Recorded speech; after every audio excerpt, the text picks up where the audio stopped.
Here we are today at Danforth Plant Science Center doing a demo of our new predictable plants module. What you've got here is a par meter. It's reading about 210 or so micromoles per second. So that par meter is sitting right there. Drew's gonna come in and update the trial for this unit with a red color light spectrum. So we're gonna see it flash here 5 times. And then when those lights come back on, they're gonna be red as opposed to blue. And now we can watch our par meter go right back to around 210.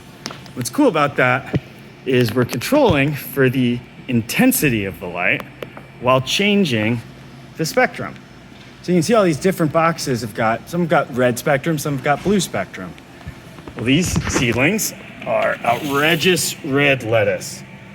And what's cool about it, at about 7 days old, you can see they're almost all just green. Well, by about 14 days old, they're still mostly green under the red lights, but as you can see, they're starting to get a little bit red. Wow.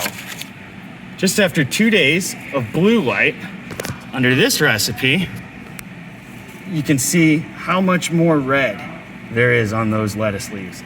And that signifies the amount of anthocyanin, which is an antioxidant. It means they're more healthy. And you can tell now by 21 days, these guys are just rocking it. As you notice, they're all just flashed white. It's because they're taking a picture. Lastly, we've got the MARSfarm Mini being demonstrated, how you can use our system for both flood and drain irrigation, as well as shallow water culture hydroponics. Beautiful.